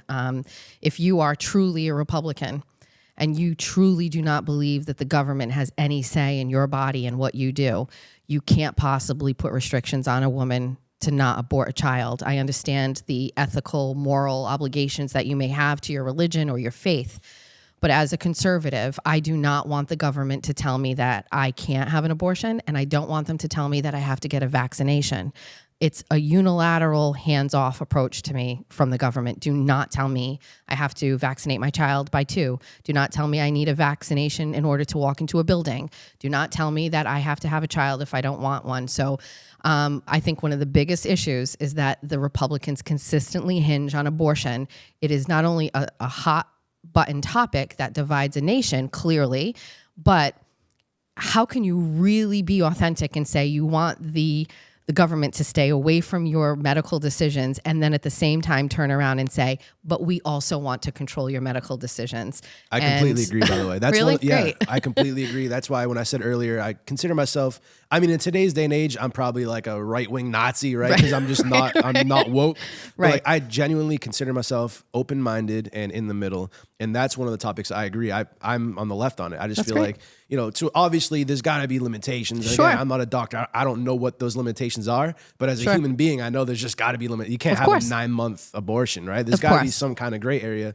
But I don't understand why Republicans are so strung out on trying to ban abortions. I just don't think it makes sense. I think it loses them elections. I think if they just like turned around, did a complete 180 on that one topic, they would probably smoke. I agree with you. Every single state would probably turn red, right? I mean, that's the number one thing that the Democrats are just clearly winning in, is the topic of abortion. Yes. So I completely agree. Are there any other topics that you, as a registered Republican, that you feel that you don't really align with the right on? Well, I think it comes along with this is there's some sort of like exclusivity within the Republican Party that you must be a certain kind of Republican in order to be a Republican. So the reason Republicans are currently not effective in Massachusetts and elsewhere is that we're split into 2 different groups. So we have that far right group that abortion is a non-negotiable, right? And then we have this other side, which is, you know, we're talking about, you know, businesses and being able to be independent and make money and all of these other values that we hold dear, right? Just from an economic standpoint. But we're so busy fighting each other and saying, you know, one side is saying, you're not a good enough Republican, right? So we don't embrace you. We're not going to vote for you. Well, a vote not for me means a vote for the Democrat that's on the ballot. And we bite off our nose to spite our face time and time again within the Republican Party. And it's happening right now with Trump. You know, there are people that are saying, I'm not going to vote for him. There's these, you know, white never dudes. Trumpers, you know? Never Trumpers or whatever. I mean, that's a vote for Kamala Harris. And listen, if I had to vote for Jeff Deal during the gubernatorial election, who was not the candidate for me, then you all have to vote for Trump, because that's a vote against Kamala Harris. And there's just no unity. Now, I know this is probably not going to be well received, but Trump is the reason for that, and that's it. And I love Trump, and I've been a Trumper from 2016 on. I'm an escalator Trumper, which means the day he came down, I was all in. The day that The Simpsons predicted that Trump escalator. Yeah, I was all in, and I'm still all in on it. But he's the reason why we're divided. Do you feel like we kind of need to have more than two parties? Because I mean, talking about what you're saying, like, all right, even if I don't like my side, the guy who's running on my side, a vote for, if you're not voting for him, that's a vote for the other side. And it kind of feels like it's black or white, left or right, up or down. It's like, we have two options, and it almost feels like they're both in cahoots because they set it up in a way where it's like, we're going to split it down the middle, right, and we're going to flip-flop, every 4 years or every 8 years, and it's one or the other with a 50% chance every election of us being in control of the world. Right. It feels like there should be like 12 options, Well, right? let's talk about that. So we had Bobby Kennedy Jr. step into this race, right? And he had a really great base of people, especially the COVID anti-vaxxers, that really got behind him because he had already set down some footprints in regards to anti-vax overall. By the way, he's also not anti-vax. He's, again, about like just transparency with vaccinations and childhood and vaccinations. So I'm part of a huge group of moms that were very motivated to change the vaccination mandates and all of these things. Bobby Kennedy is like a hero within that group. Everybody was already talking to him. Now, here's Bobby Kennedy coming in as a Democrat, right? He is a Democrat. His family are Democrats. Yeah. Here he comes in, and essentially the party makes it just an unfavorable environment for him. They're not going to give him an option. They start off with everything. He can't get debates. He can't get security. They're just basically stonewalling him every step of the way. And I think it was really smart and strategic for him to say, okay, screw you guys. Now I'm going to go be an independent, right? And split some of that Democratic vote. Now, it also split some of the Trump vote because I know some Trumpers who were just like, wait, Bobby Kennedy's in it? I'm in. Bobby Kennedy's team came to Somerset and did an outreach to voters. And I went there and I was talking to these women who were working for the campaign, and they're smart. They're motivated. I was like, dude, do I want to leave the party to vote for Kennedy, right? Because again, the division that Trump has caused is just really, I can see it and feel it. And I'm just like, what do we have? But reality sets in. There's no chance, right, for Kennedy. Now look what he did. Now you see signs on the street that say Trump, Vance, and Kennedy. I saw a couple of those, yeah. Right? And it's like this trio, and all over social media, they're doing these three amigo clips with their faces on it. And it's like, now you've brought in a guy who was a Democrat, who moved over to be an independent because they wouldn't make room for him. And now you've got this like extra added oomph to Trump. Do I think it's going to be enough to set him over the top? No. The Democratic machine is strong. Kamala Harris will win. Oh, you think Kamala's going to win? 100%. Really? Wow. Yeah, you can't stop it. No.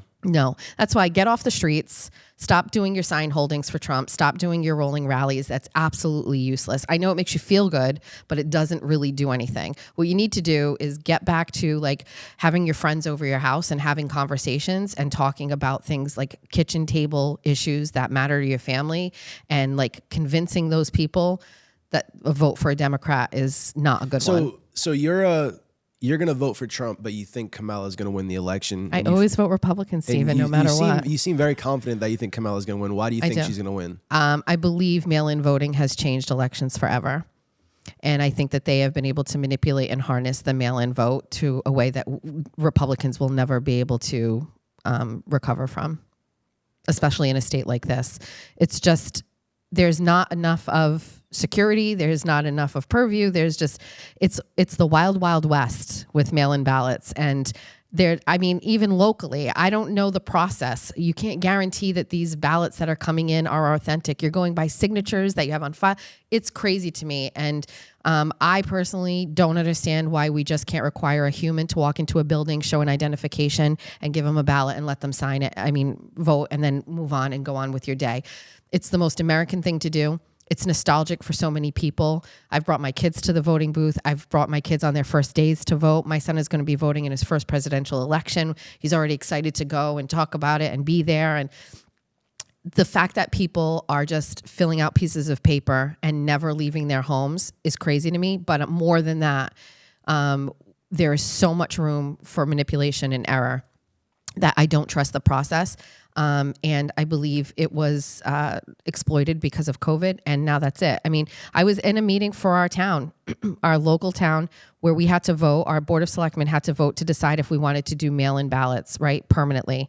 And I recognized in that moment how impactful that vote was that day, and that's it. Now it can be changed, I guess, right? But I think with mail-in ballots, it's free for the taking for the Dems, and the Dems work harder than the Republicans when it comes to that kind of stuff. And so you say mail-in ballots gives Democrats a leg up. Why do you feel that way? I believe that they are harnessing absentee voters and manipulating ballots. I 100% believe they're doing ballot harvesting, going to projects where there are people that don't vote, paying them to sign and taking these things. I mean, I've seen videos that look really suspicious to me. And I think that, listen, think about this. You don't need a person to go actually into a building and vote. You just need them to sign a piece of paper. Nobody ever needs to even see that person. Yeah. That to me is crazy. And I'm just telling you, in the Republican Party in this state, we don't work on those things.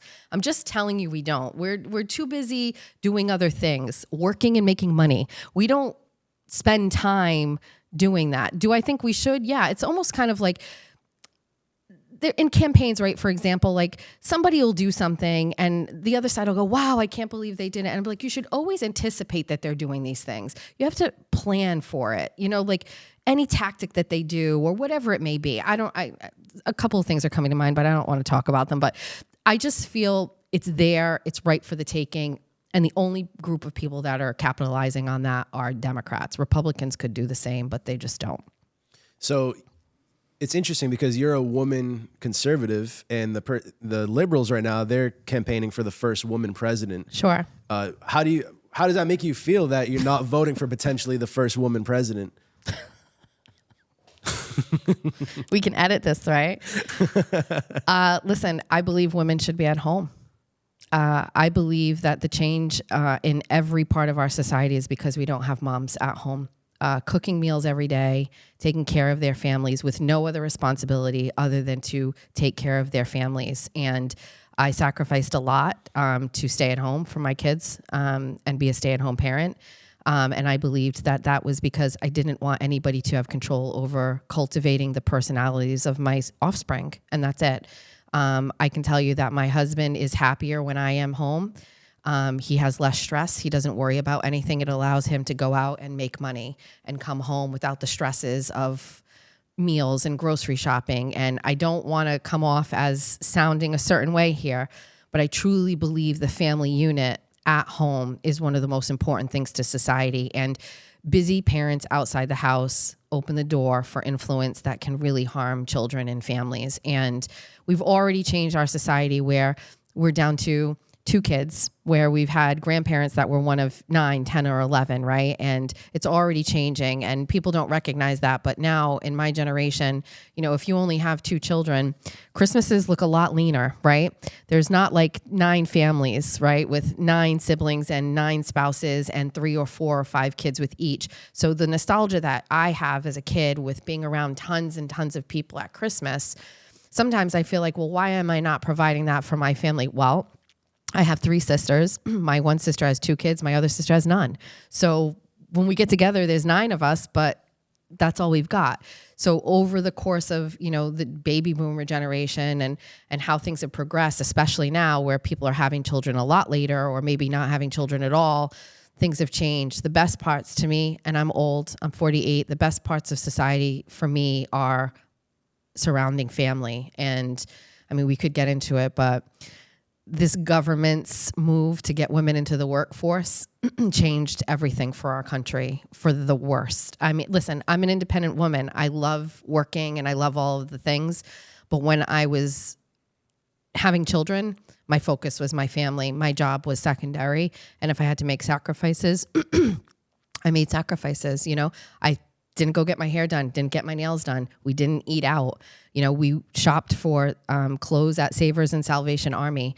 We didn't go on vacation because I wanted to put my kids on the bus. I wanted to be home with them. And when they came home from school, I wanted to literally bake cookies when they walked in the door. I wanted to sit and do their homework. How could I do that if I was swept up in corporate America like I had been before I had kids? I would never be able to do it. So listen, it's completely up to everybody what they do. And it's great that everybody gets a choice. But as a woman, if I had my way, I would be home and every day with my kids, raising my kids, taking care of my house and my family. And there's nothing I like more than organizing my Tupperware and, doing all the domestic things. I bake my bread from scratch. And by the way, we could talk about this too. There's a huge trend in that, by the way. It's called trad wife life. I don't know if you've seen this. No, what is that? Trad life.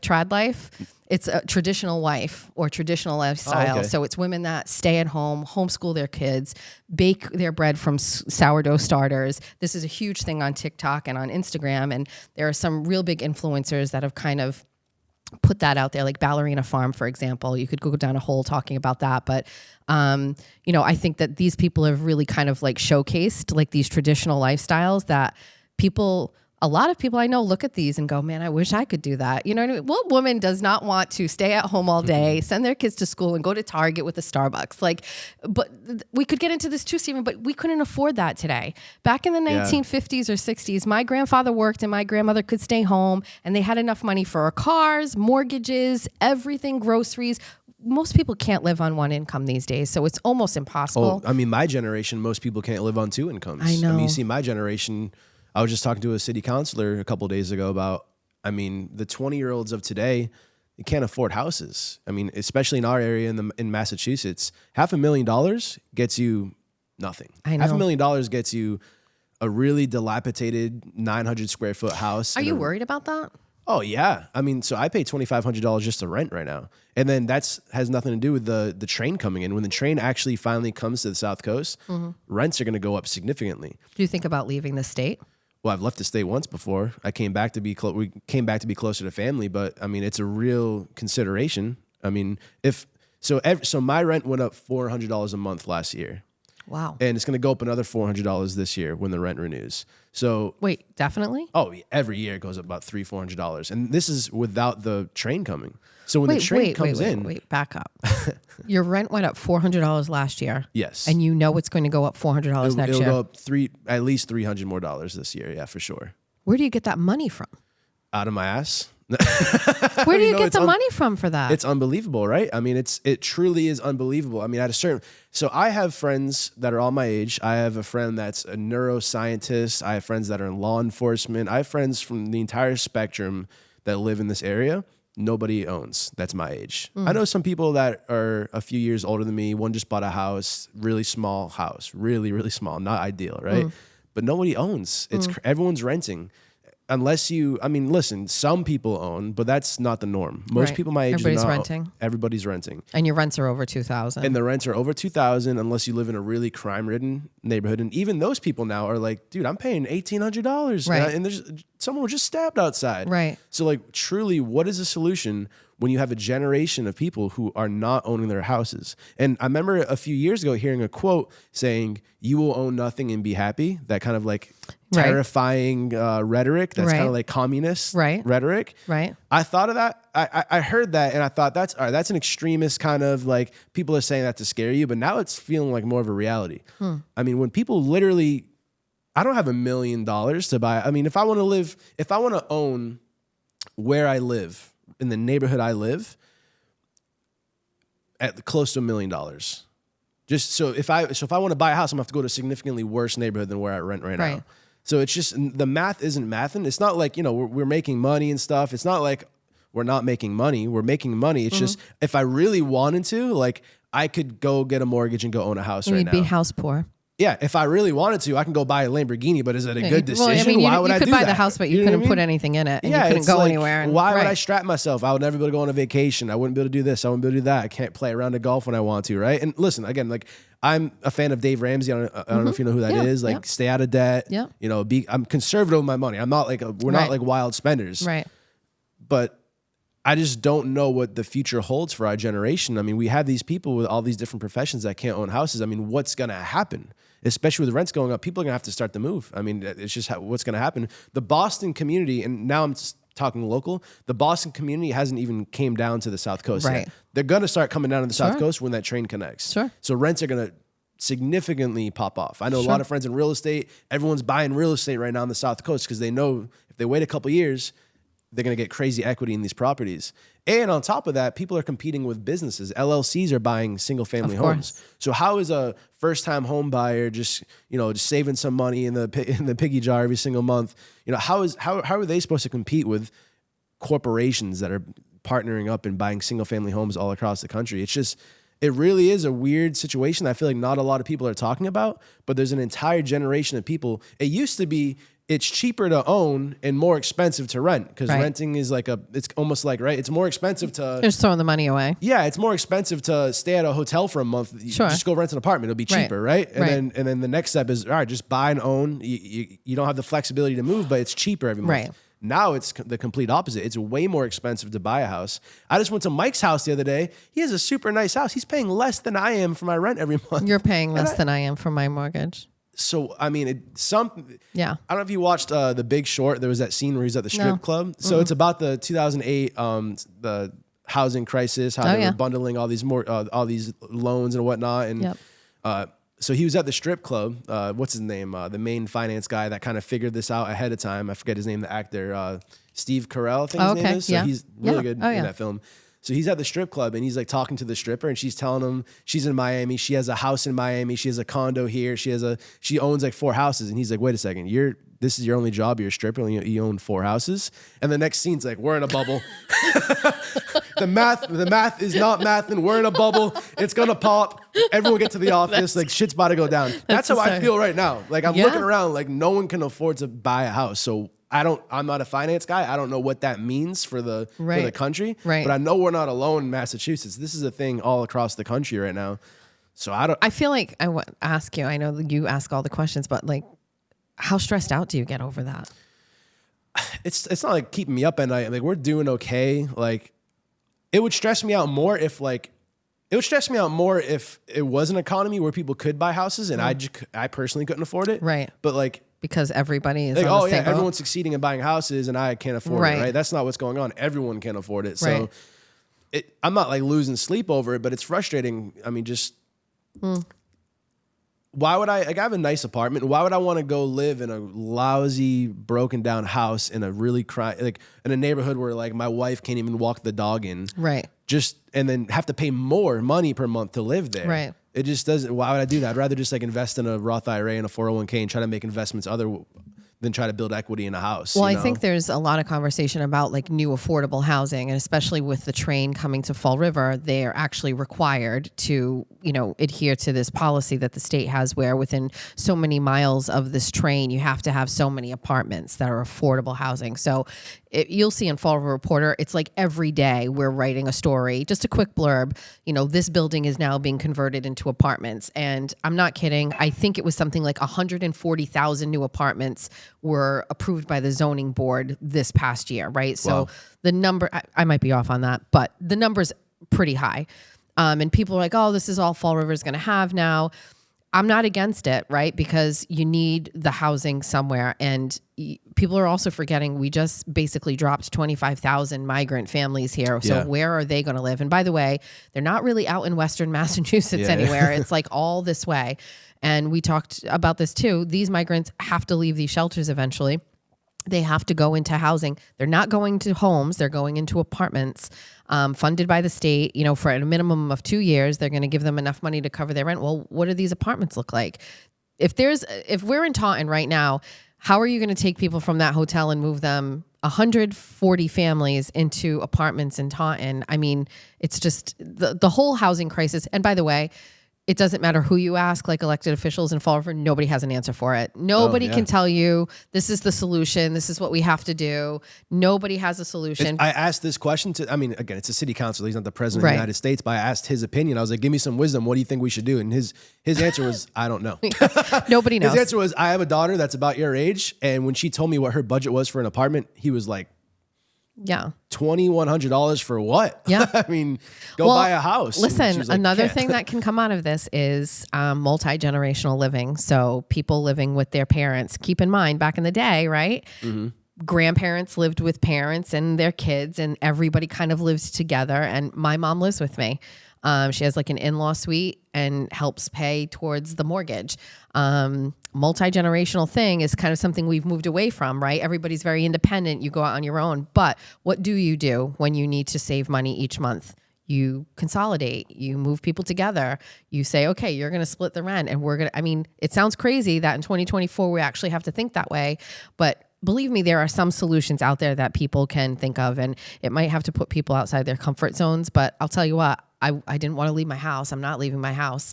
I could sell it and make a ton of money, but where would I go? You know what I mean? So can you picture me and Barry just moving in together? I really can't. I really can't. Listen, I did a story not too long ago. It was just a quick blurb, but somebody was selling a bus or a van that they converted into a house, and it was like $40,000, man. And it had like everything in it. It had a shower and a washing machine, laundry. And I look at that, and I wrote that story because I was looking at that, and I'm going, do I want this life? You know, like when my kids are all gone, which is not far away. You know, my youngest daughter is graduating high school in 2 years, and she's going to go straight into the workforce through Bristol Aggie. I may be an empty nester in as soon as 2 years. Well, I'll tell you this. I lived that life in a van. You did? Yeah. So when we moved out of here to move to Arizona, we didn't know we were going to Arizona. We went on a crazy road trip. We bought a van. We converted it. We put a bed in there. We had everything we needed. What? Yeah. So that's... So, Erica, what? It's called van life. We lived it. It was fucking awesome. Did you document this? Yes, we did. I had it on the YouTube channel and everything. I had a podcast. What? It was awesome. Yeah. So best decision I ever made in my life. And people thought so I had a nice, safe job, salary job, working over here for the government.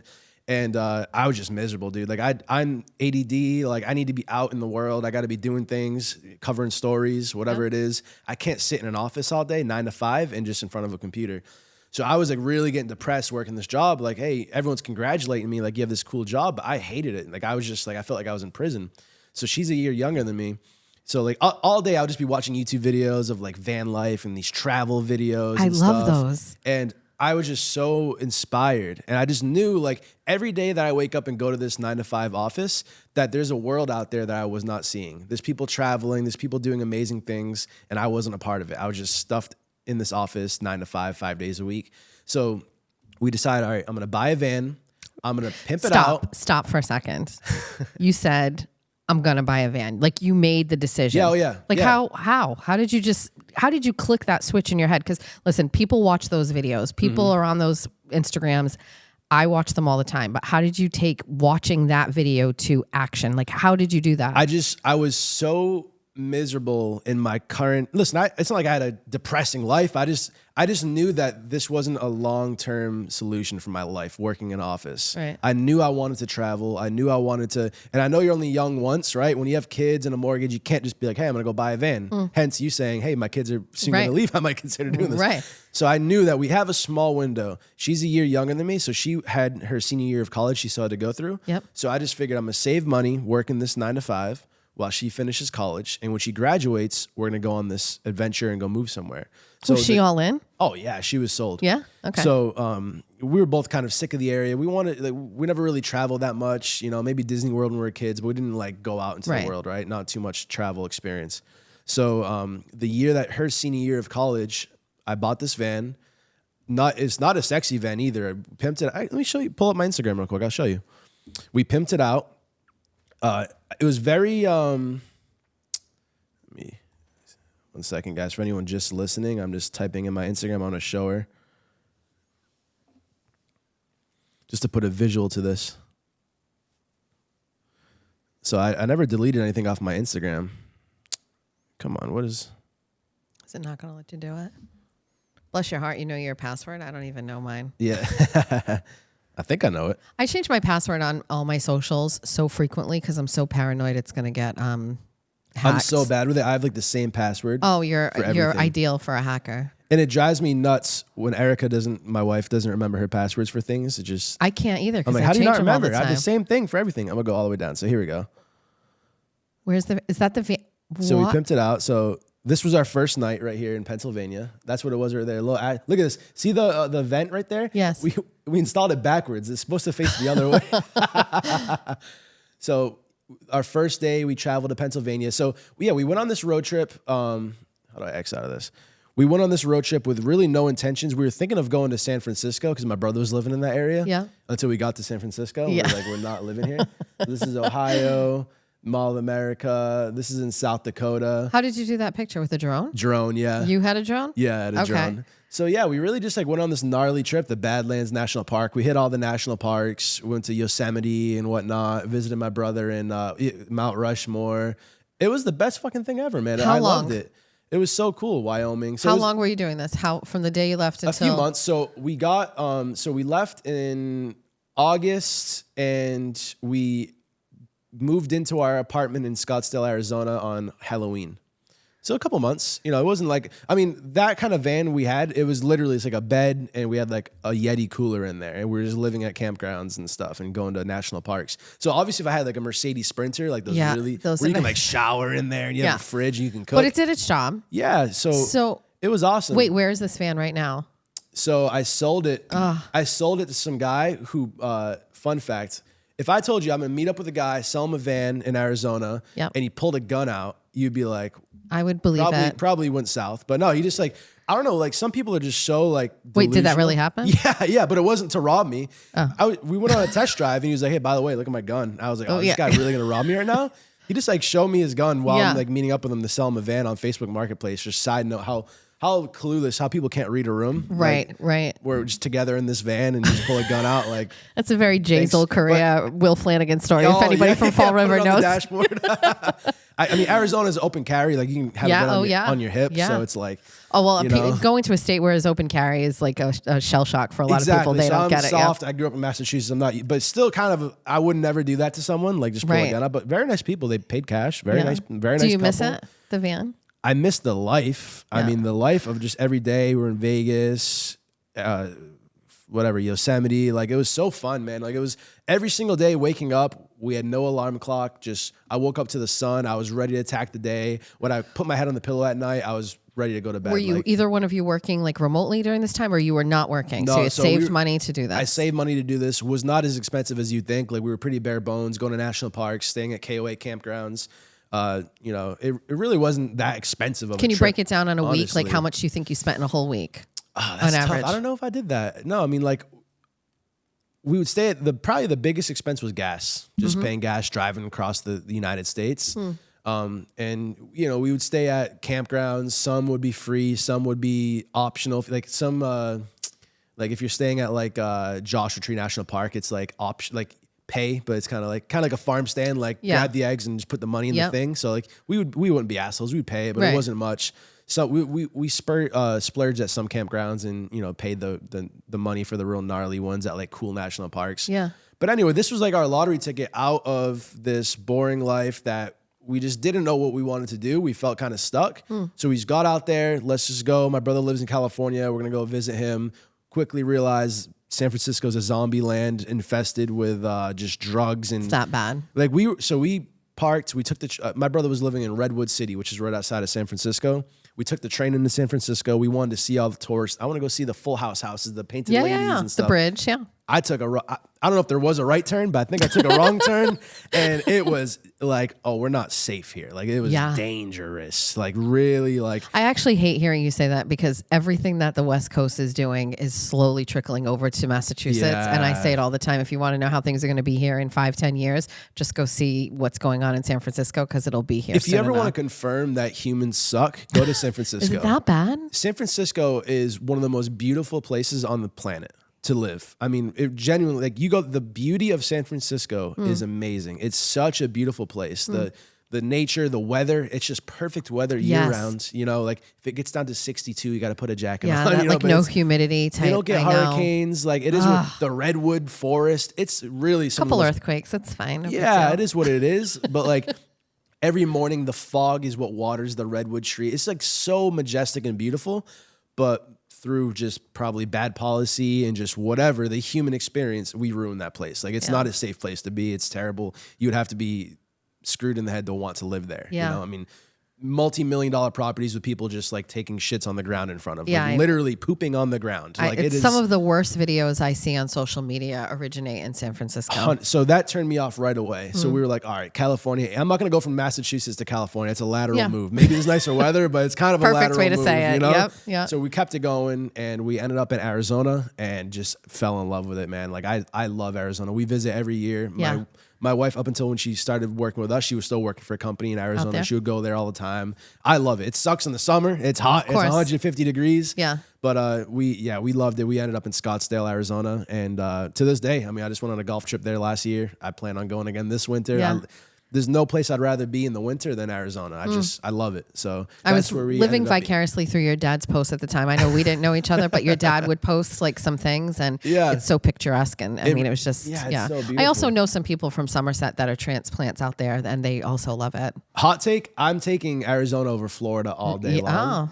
I like Florida. I mean, look at that. It's crazy, right? Yeah. Like, so it's like 70 degrees, but we're hiking in the snow-capped mountains. You don't understand. Like, I see this picture, right? And I don't know if it was something that I saw when I was younger, but in my mind, I need to see this in real life. This in Montana, some purple mountains. We went to out Montana there. too. It's amazing. I've got to see it in real life. Glacier.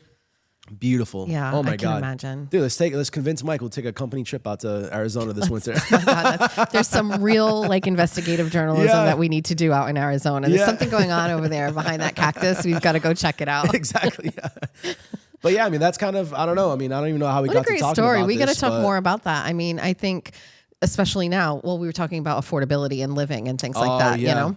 That's why sometimes I'd be looking, listen, Scottsdale's not a cheap place, but there's some neighborhoods that I'd be looking at. I'm like, dude, I can live in a rough New Bedford neighborhood for $500,000, or I can get a beautiful condo in Arizona. Whatever, it's a condo, like a house. But doesn't what brings you back is family, and it's hard to like, you know, move away from family and friends. You know, like just yesterday, I was at a golf tournament with all my buddies. It's like that camaraderie. I love it. Right, like being isolated from friends you grew up with. Like it's tough to replace real friends. You know, so that's one thing that people don't realize. When you move to on the other side of the country, you're going to get, like, I worked at a real estate office. I was doing their media stuff. I was working for this family, just some of the nicest people I've ever met. They were so awesome. They really brought me in. Like during when I ended up moving away and I left the office, that COVID time, a PlayStation 5 was like trying to find gold. It was impossible to find a PlayStation 5. And it was like $3,000 to buy one. I remember, And they threw me a going away party, and this guy got me a PlayStation 5. It was like the coolest thing. I was like, that is like the nicest thing anyone's ever done for me. Like, I know you just spent like $3,000 to buy that for me. And like it was probably more of a pain in the ass just to find it. You know, you probably met a guy with a gun in Facebook Marketplace. You know what I'm saying? Yeah. You know what I mean? So it was did some unsavory things to get that. Exactly. So like my point being, like, I worked for I made some amazing friends out there, met some amazing people, but personally nothing can replace those like childhood friends. Yeah. So like just all of that. And it sucks. Sometimes you wake up in Massachusetts, you're like, dude, it's cold, it's miserable. It gets dark at 4 p.m. and I know I can go play golf in Scottsdale, Arizona right now, and it's 65 degrees and sunny. And like another underrated part of living in a place like that, where people like a destination where people desire to live, is like you would just walk into, like, we were at a golf shop and we just like bumped into this guy, Cam Johnson, like the starting shooting guard for the Phoenix Suns. He just like took a picture with him. Because they like choose to be there, right? Like, it's like, it's like, yeah. So we moved away when I was in high school. After my freshman year, we moved to Pennsylvania, right outside Philly. Okay. And it was just, first of all, no one in the family had done that, right? So then it's like we leave, but nothing felt better than coming home. So it was great to be away. Exactly. Same experience. Like, had some friends, loved the area, loved the schools. Everything was clean. You know what I mean? Everything was just better down there. But we would come home a couple times a year and just very nostalgic for that home feeling. And 100%. So I don't know if I could ever leave, but I'll tell you what, the governor is making it more and more attractive that this is not the best place. That's why the to snowbird is like the New England dream, right? The New Bedford dream is having a condo out in Florida, or in my opinion, Scottsdale, Arizona, or something, right. And then coming here for the summer and then moving there for the winter. Because you do, like, there's these beautiful mountains and cactuses, but then when you come home, you're like, wow, there is beauty in the New Bedford Harbor. Of course. Like, that is a historical society, and there's so much rich history and beauty in you the want New to feel Bedford what Harbor, October feels like. You know what I mean? Like, right now, October, it's the time to be here, man. Yeah. I agree. I agree. But, well, Jess, I would love to talk to you all day, but I know we got places we got to be. It's 12:11. Wow. Holy shit. We could do it forever. I told you. appreciate you coming on. There's still so much more I want to talk about with the Karen retrial, the stuff you're doing in the Taunton migrant crisis. When new things develop, I would love to talk to you after you go to that court hearing for the Pothier case. There's just so much to talk about, so much you're doing. I always have a good time talking to you. Definitely. We'll do it again. From the comments, a lot of people like hearing you talk. So thank you, besties. I miss all my besties. Thank you for listening. We appreciate everything. So appreciate you for coming everything on. you do. Thank you. I'm looking forward to the next episode. Awesome. Me too.